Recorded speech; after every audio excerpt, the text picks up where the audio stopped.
На колко години прави секс за първи път? Толкова съм бил малък, че даже не помня. Как се казваш?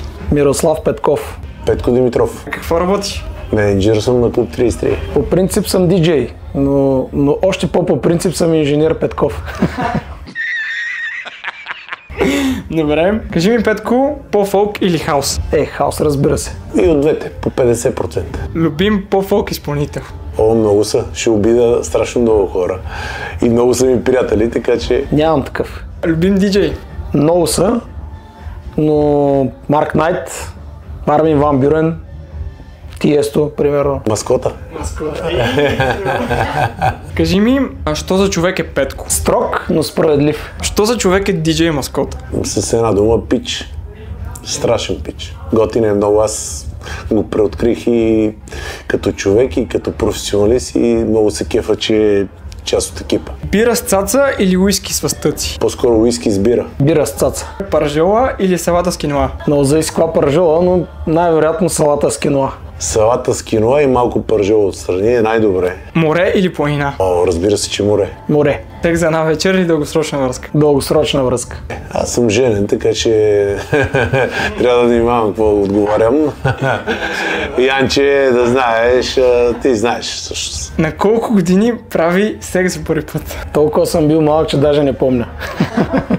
16. Къде не обичаш да те пипат? Навсякъде обичам да ме пипат, не обичам да ме хапат. Това е нещо, което направо ме владява. Ако говорим за тяло, няма такава зона. Ако говорим за работа, пулта много мразя да ми го пипа някой. Коя песен ще те вкара веднага в настроение за любов? Има едно много яко парче, мисля, че на Крис де Бърг беше Lady in Red, се казва. О, много са. Много са и от най-различни жанрове, но по принцип италианската музика също много ме докосва. Много парчета от поп-фолка ме кефа. Коя е последната книга, която си прочел? Има една книга, която се казва Последната госпожа Перис. Направо е брутална. Автобиографията на Матю Маконахи.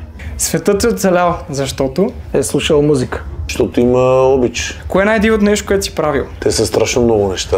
Аз съм много луда глава.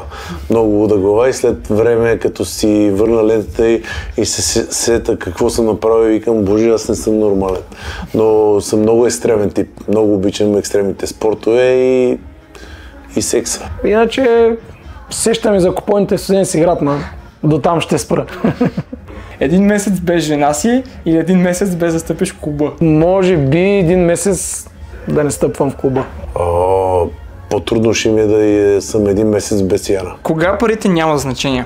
Когато има купон, когато има любов, когато има приятелство, когато има истински чувства и емоции, парите са без значение. Никога не са имали огромно значение парите. Всичко друго е пред тях. Кажи ни една нелепа клюка за себе си. Че съм диджей имитатор. Не знам. Някой го беше написал в YouTube. Като хода лятото на море и става много черен и ми казва, че съм от друг происход. Любима българска песен? Капитан Петко Войвода. Запея. Петколо, капитанине, Петколо, командирине, само че много фалшиво пея. Фанданго Мик от приказка. Запея. Аз отново съм пред теб, пак облян от светлина, ако не бъркам.